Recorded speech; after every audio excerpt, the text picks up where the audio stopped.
Moana TV Entertainment Video. काली नजर। माँ माँ, अरे क्या माँ माँ कर रहा है? बकरी का बच्चा है क्या? अरे माँ मजाक छोड़ो, मुझे फाइनली वो मेन चौराहे वाली दुकान मिल गई है। अब देखना, आपका बेटा दुगनी स्पीड से पैसा कमाएगा। उफ़ो, ये क्या? मेरी ऑनलाइन मेकअप क्लास चल रही है। इतनी जोर से क्यों बोल रहे हो आप दोनों? अरे मेरी धर्म पत्नी जी, मेकअप क्लास बाद में करना। वो चौराहे वाली दुकान मिल गई है हमको। अरे वाह, रुको मैं अपनी माँ को फोन लगाकर बता देती हूँ। अरे मैं भी अपने रिश्तेदारों को बता देती हूँ, कितनी खुशी की बात है। हाँ हाँ, मैं भी अपने दोस्तों को बता देता हूँ। 1 हफ्ते बाद रजिस्ट्री है। बस घर में खुशी का मौका था। उन तीनों ने अपने अपने फोन उठाए और लोगों में बात फैलाना शुरू कर दिया। और रही सही कसर श्वेता बहू ने अपने पड़ोस में सबको बताकर कर दी। अरे वर्मा आंटी, अब हम भी जल्दी कार ले लेंगे। घर का रेनोवेशन होगा और ठाट से रहेंगे हम भी। अरे ऐसा क्या हुआ? लॉटरी बाटरी लग गई है क्या? अरे इस बार चौराहे वाली मॉल में हमको भी दुकान मिल गई है। दुकान नंबर 21, जो एकदम चौराहे पर है। अब ग्राहक बढ़ेंगे तो आमदनी भी बढ़ेगी ही ना। अरे वाह, कितनी खुशी की बात है। मैं बहुत खुश हूँ तुम्हें इतना खुश देख के। बाकी एक बात कहूँ, सबको मत बताते फिरना। किसी की नजर लग जाएगी तो खुशी की खबर वापस लौट जाएगी। हैं? ऐसे थोड़ी ना होता है। अब डरा रही हो। अरे सही कह रही हूँ, काली नजर कहते हैं इस चीज को। जब आप किसी को कुछ बताओ और वो काम बिगड़ जाए। अरे लेकिन मैं तो। तुमने सबको बता दिया ना? हाँ, फोन लगा लगा के। अब बच के रहना, काली नजर बड़ी खतरनाक होती है। श्वेता इतनी खुश रहती है कि वो वर्मा आंटी की बात पर ध्यान ही नहीं देती, जबकि पड़ोस में और भी लोगों से खुशी की खबर शेयर करती रहती है। अगले दिन राजेश बहुत दुखी होकर घर आता है। अरे बेटा, क्या हुआ? मुंह क्यों सूजा हुआ है? मधुमक्खी ने काट लिया क्या? माँ, वो दुकान किसी और के पास चली गई। किसी ने ज्यादा भाव लगा दिया। अरे पर बात तो आपसे हुई थी ना उस दुकान वाले की। हाँ, आज मैं टोकन अमाउंट देने गया था, तब मुझे पता चला। कोई आकर सुबह मुझसे पहले ही ज्यादा अमाउंट दे गया। काली नजर। क्या? क्या कहा? वर्मा आंटी ने समझाया था कि किसी को बताना मत, वरना काली नजर लग जाएगी। अच्छा, तुम्हें उनकी बात मान लेनी चाहिए थी। उनकी बात मान लेती, लेकिन उसके पहले ही सबको बता चुके थे ना हम तीनों। अरे अगली बार से ध्यान रखेंगे। कोई भी नई चीज होगी तो किसी को नहीं बताएंगे। तीनों कुछ दिन ऐसे ही रहते हैं, पर एक दिन श्वेता को एक मेल आता है।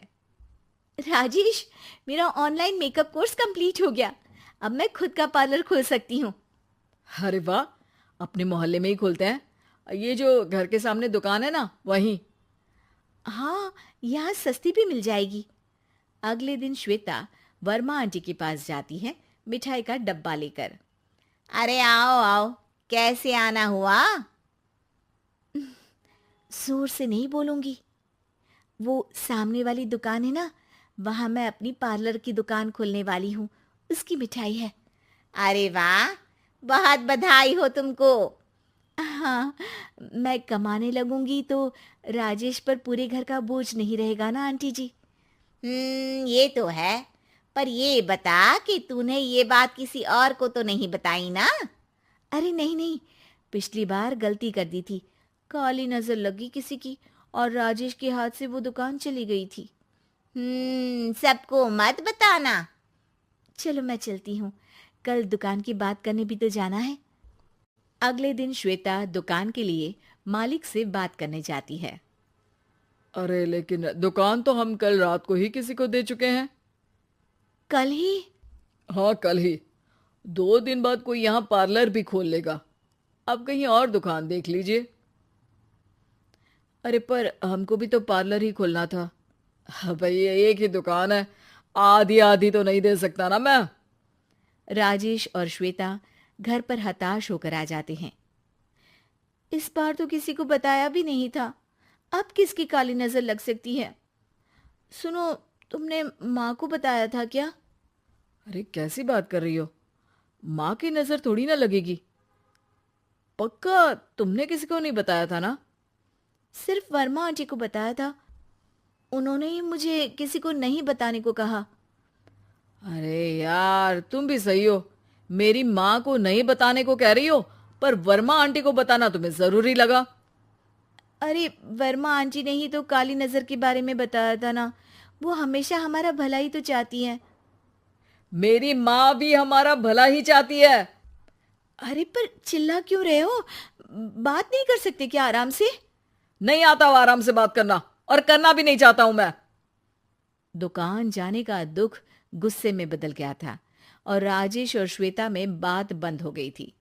2 दिन बाद मोहल्ले में पार्लर का इनॉग्रेशन हुआ, जिसमें मोहल्ले के सभी लोगों को बुलाया गया, पर श्वेता, राजेश और माँ नहीं जाते। माँ, अंदर आ जाओ, क्या देख रही हो? अरे नया पार्लर देख रही हूं अपने आंगन से।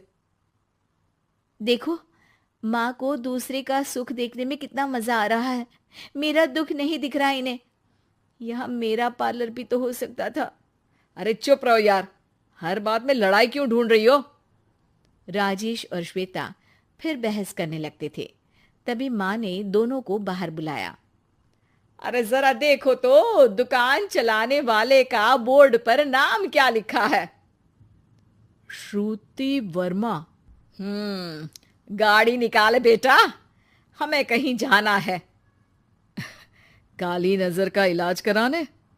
राजेश अपनी बाइक निकालता है। तीनों ट्रिपलिंग कर रहे हैं। माँ राजेश को उस मॉल वाली दुकान पर लेकर जाती है जहां राजेश अपनी दुकान खोलने वाला था। यही दुकान लेना चाहता था ना तू? हाँ, पर इनको भी दुखी करने लेकर आई हो क्या यहाँ पर दुकान दिखाकर? वहां काफी नहीं था? अरे श्वेता, थोड़ा सब्र रख, अभी पता चलेगा कि हम यहाँ क्यों आए हैं। बता, इस दुकान चलाने वाले का नाम क्या है? अनुपम वर्मा। कुछ समझ में आया? वो दुकान वाली श्रुति वर्मा, ये दुकान वाला अनुपम वर्मा, और हमारे पड़ोस में हमने उस दुकानों के बारे में बताया किसको था? अब वर्मा आंटी को। मतलब वर्मा आंटी ही हमारा काम बिगाड़ रही है? नहीं नहीं, ऐसा नहीं हो सकता, ये बस इत्तेफाक है।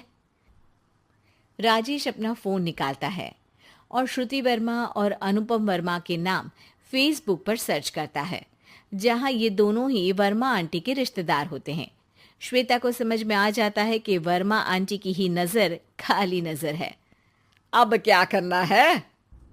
कोई भी खुशी की खबर हो तो काली नजर से बचना है, यानी वर्मा आंटी से बचना है। अरे पर मुझे ये समझ में नहीं आया कि वो हमारे साथ ऐसा क्यों करेंगी।